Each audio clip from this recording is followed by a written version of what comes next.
Halo, jumpa lagi dengan channel YouTube saya, Dr. Juniarti Aga. Saya kutip dari kompas.com bahwa pemerintah Republik Indonesia memutuskan untuk memberikan insentif terhadap industri otomotif dalam negeri sebagai upaya pemulihan ekonomi nasional di tengah pandemi virus corona atau COVID-19. Relaksasi tersebut berbentuk keringanan pajak penjualan barang mewah atau PPNBM yang berlaku secara bertahap mulai 1 Maret 2021. Hal ini diharapkan mampu merangsang daya beli masyarakat sehingga produksi manufaktur otomotif bisa mencapai 81.752 unit secara bertahap atau senilai 1,4 triliun sebagai pemasukan negara. Hanya saja insentif ini tidak diberikan ke seluruh produk otomotif, melainkan hanya segmen tertentu, yakni mobil dengan kubikasi mesin kurang dari 1.500 cc dan berpenggerak 2 roda atau 4,4x2 termasuk sedan yang kandungan lokalnya mencapai 70%. Melalui langkah ini diharapkan konsumsi masyarakat berpenghasilan menengah atas dan utilisasi industri otomotif akan meningkat sehingga mendorong pertumbuhan ekonomi di kuartal pertama 2021. Seperti yang disampaikan oleh Menteri Koordinator Bidang Perekonomian Airlangga Hartarto dalam keterangan resmi Kamis 11 Februari 2021. Maka secara umum harga dari low cost green car atau LCGC atau mobil murah bakal semakin terjangkau. Beberapa kendaraan keluarga 7 penumpang seperti Toyota Avanza, Daihatsu Xenia, Mitsubishi Expander, Nissan Livina, Honda Mobilio, Suzuki R3 dan Wuling Convero mendapatkan insentif dari PPNBM tersebut. Adapun tahapan insentif ini berlangsung 3 kali dengan masing-masing berdurasi selama 3 bulan.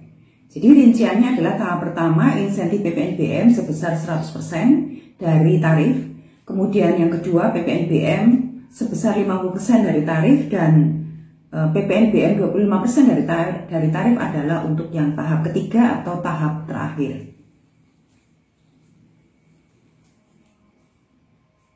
Kebijakan tersebut juga akan berpengaruh pada pendapatan negara yang diproyeksi terjadi surplus sebesar 1,4 triliun. Pertanyaannya adalah bagaimana mungkin pajak dihapus tetapi pemerintah justru untung? Nah, jadi begini, PPNBM atau pajak barang mewah itu hanyalah salah satu dari pajak yang dibebankan pemerintah pada unit usaha. Selain itu masih ada PPN 10% dalam proses produksi dan pengadaan, masih ada juga PPH atau pajak penghasilan, masih ada juga pajak untuk pemilik kendaraan bermotor yang dibayarkan setiap tahun. Kita tahu bahwa dalam bisnis mobil ini terkait dengan banyak industri seperti pabrik ban, pabrik aki, spare part mobil, dealer, jasa pameran, sampai cuci mobil dan pom bensin. Jadi klaim Pak Airlangga bahwa dengan pembebasan PPNBM, pemerintah mendapat surplus 1,4 triliun itu adalah masuk akal. Lebih dari angka itu, ada keuntungan tidak langsung, yaitu menghindari ancaman PHK dan menggerakkan bisnis turunannya secara signifikan. Jika demikian, mengapa tidak selamanya penghilangan PPNBM? Tentu itu yang kita maui sebagai pelaku usaha. Nah, perlu dicatat bahwa ini adalah langkah darurat. Sejauh ini, golongan yang paling terdampak atas pandemi itu adalah menengah bawah.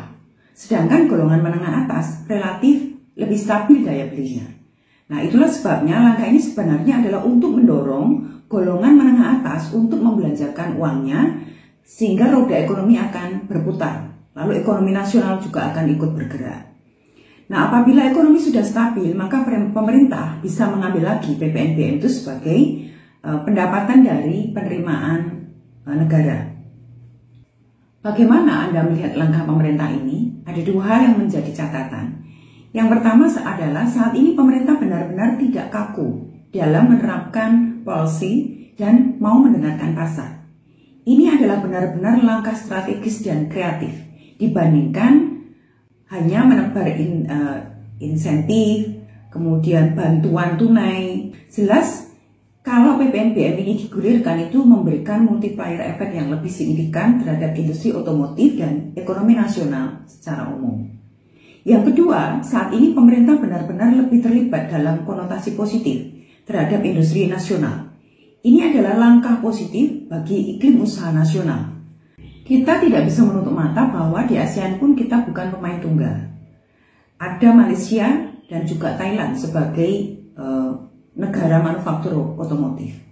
Langkah-langkah ini sebenarnya sesuai dengan anjuran Pak Jokowi bahwa para pejabat negara termasuk Dubes harus bertindak sebagai sales untuk kepentingan nasional. Tidak heran jika sekelas Menko Maritim Bapak Luhut Binsar Panjaitan aktif mengejar Elon Musk bahkan sampai ke Amerika untuk merealisasi investasi pabrik Tesla di Indonesia. Keterlibatan pemerintah dalam mendorong iklim usaha dan industri merupakan sinyal positif bagi dunia usaha.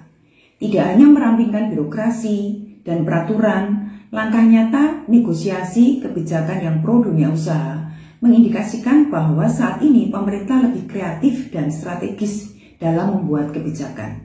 Sinyal bagus ini akan membuat momentum untuk investor luar negeri lebih percaya untuk menanamkan modalnya di Indonesia. Nah, bagaimana dengan harga saham?